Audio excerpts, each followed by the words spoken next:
ప్రభునామమునకు ఘనత కలుగును గాక. కీర్తనల గ్రంథము 27వ కీర్తన 4వ చరణం చదువుకుంటున్నాం. యెహోవా యొద్ద ఒక వరం అడిగి తిని దానిని నేను వెతుకుచున్నాను. యెహోవా ప్రసన్నతను చూచుటకును ఆయన ఆలయంలో ధ్యానించుటకును నా జీవితకాలం అందే నేను యెహోవా మందిరంలో నివసింపగోరుచున్నాను. దావీదు భక్తుడు కోరుకున్న కోరిక ఇది. ఆయన కీర్తన మనం గమనించినప్పుడు ఈ లోకంలో మనం కూడా ప్రభుని ఎరిగిన వారము, ప్రభుని కలిగిన వారము. కానీ ఈ వరం అడిగేవాళ్ళు చాలామంది తక్కువ ఉంటారు. వారు ఏం అడుగుతారంటే మనుషులు వాళ్ళ అవసరాలను బట్టి వాళ్ళకి ఏం కావాలో కోరుకుంటారు. సంతానం లేని వారు సంతానం కావాలని కోరుకున్నారు. ఆస్తిపాస్తులు లేని వారు ఆస్తులు కావాలని కోరుకుంటారు. మరి విద్య లేని వారు విద్య కావాలని కోరుకుంటారు. అలా రకరకాలుగా మనుషులు ఈ లోకంలో దేవుణ్ణి కోరుకుంటా వాళ్ళ అవసరాన్ని బట్టి కోరుకుంటూ ఉంటాడు. కానీ దావీదు భక్తుడు అలా చెప్పటం లేదు. యెహోవా యొద్ద ఒక్క వరం అడిగి తిని దాన్ని పొందుకోవాలని నేను ఆశ కలిగి ఉన్నాను, దాన్ని వెతుకుతున్నానని చెప్తున్నాడు. యెహోవా ప్రసన్నతను చూచుటకును ఆయన ఆలయంలో ధ్యానించుటకును నా జీవితకాలం అందే నేను ఆయన మందిరంలో నివసింపగోరుచున్నాను అని చెప్పుచున్నాడు. ప్రియమైనటువంటి దేవుని బిడ్డలారా, ఆయన మందిరంలో ఆయన నివసింపగోరుచున్నాడు అంటే ఆయన ఏమని చెప్తున్నాడంటే అదే అధ్యాయం కీర్తనలు 27లో 5-6 చరణాలు మనం చూస్తే, ఆపత్కాలమున ఆయన తన పర్ణశాలలో నన్ను దాచును, తన గుడారపు మాటున నన్ను దాచును, ఆశ్రయ దుర్గమం మీద ఆయన నన్ను ఎక్కించును. అప్పుడు నన్ను చుట్టుకొని ఉన్న నా శత్రువుల కంటే ఎత్తుగా నా తల ఎత్తబడును. ఆయన గుడారంలో నేను ఉత్సాహధ్వని చేయను, బలులు అర్పించుదను, నేను పాడేదను, యెహోవాను గూర్చి స్తుతిగానం చేసేదను. యెహోవా, నేను ఖండధ్వని ఎత్తి నిన్ను ప్రార్థించినప్పుడు నా మనవి ఆలకించుము, కరుణతో నాకు ఉత్తరమిమ్ము. అలా ఆయన దేవుని సన్నిధిలో మొరబెట్టుకుంటున్నట్లుగా మనం చూస్తున్నాం. పరిశుద్ధ గ్రంథంలో మనం గమనించినప్పుడు ప్రియమైనటువంటి దేవునిలారా, మీకా భక్తుడు కూడా దేవుని కొరకు యెహోవా కొరకు ఎదురు చూస్తున్నట్లుగా మనం చూస్తున్నాం. ఆయన ఏమంటున్నాడంటే, దేశంలో పరిస్థితిని బట్టి నేను యెహోవా కొరకు ఎదురు చూచేదను, నా రక్షణకర్త నా దేవుని కొరకు నేను కనిపెట్టి ఉంటుందను, నా దేవుడు నా ప్రార్థన ఆలకించును అని చెప్తున్నట్టుగా మనం చూస్తున్నాం.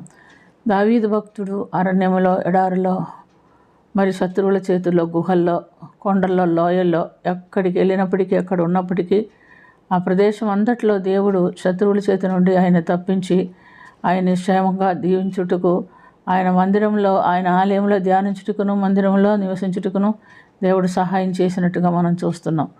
మరి మనమైతే మన శత్రువుల చేతికి అప్పగించబడినప్పుడు మనం ఏం చేస్తున్నాం?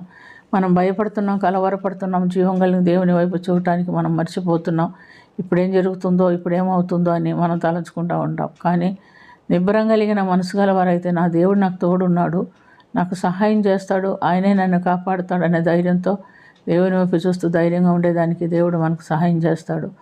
మన ఆత్మీయ పరిస్థితి ఏమిటి? మనం దేవునితో సహవాసం చేస్తే, దేవుని యందు విశ్వాసం ఉంచితే, ఆయన కలిగి ఉండే ఎలాంటి పరిస్థితులు వచ్చినా పర్వాలేదు, నా దేవుడు నాకు సహాయం చేస్తాడని మనం నమ్మి ఆయన స్తుతించగలుగుతాం. మరి యేసుప్రభుని హృదయంలో చేర్చుకొనకపోతే దానివల్ల ప్రయోజనం ఏం లేదు. యూదా ఇస్కరియోతు చూడండి, యేసుప్రభు శిష్యుల్లో ఒక్కడే, కానీ ఆయన ప్రభుని హృదయంలో చేర్చుకోకుండా ధనానికి స్థానం ఇచ్చాడు, ఆయన డబ్బులకు స్థానం ఇచ్చాడు. కాబట్టి ఆయన కష్టం వచ్చింది, ఏం చేయాలో అర్థం కాలేదు. అతను ఏం చేశాడు? డబ్బులు తీసుకెళ్ళి వాళ్ళ దగ్గర పారేశారు. వాళ్ళు మాకే సంబంధము, నీకు డబ్బులు ఇచ్చాను, నువ్వు మనిషిని అప్పగించావు, మా పని అయిపోయిందని చెప్పారు.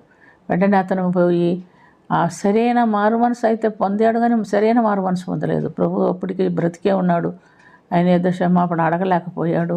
ఆ డబ్బులు దేవాలయంలో పారవేసి వెళ్ళి ఊరి పెట్టుకొని చనిపోయిను అని మనం చూస్తున్నాం. అంటే మనకు స్థిరమైన విశ్వాసము, పట్టుదల కలిగిన ఆత్మీయ జీవితం లేకపోతే కష్టకాలం వచ్చినప్పుడు ఎవరిమైనా ఇలాగే ప్రవర్తిస్తారు. కాబట్టి ప్రియమైనటువంటి దేవునిలారా, మన శ్రమకాలంలో మన దేవుణ్ణి కలిగి ఉంటున్నామా? ఆ దేవుని మందిరంలో, అనగా మన దేహం అనే దేవాలయంతో దేవుని మహింపరచగలుగుతున్నామా?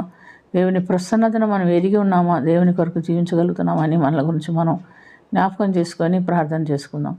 ప్రేమ కలిగిన తండ్రి, కృప కలిగిన ప్రభు, ఎటువంటి శ్రమల్లోనైనా, ఎటువంటి కష్టంలోనైనా, ఎటువంటి ఇబ్బందుల్లోనైనా నిన్ను కలిగి ఉండి, నీ యందు విశ్వాసం ఉంచి, నేను ధ్యానిస్తూ, నిన్ను ఆరాధిస్తూ నీలో జీవించుటకు మాకందరికీ నేర్పించమని, మీ సన్నిధి ఎల్లప్పుడూ మాకు తోడుగా ఉంచి నీ యొద్ద నుంచి మేము ఆనందించుటకు మాకు నేర్పించమని యేసుక్రీస్తు పుణ్యనామమున మిక్కిలి వినయంతో అడిగి వేడుకొనుచున్నాము తండ్రి.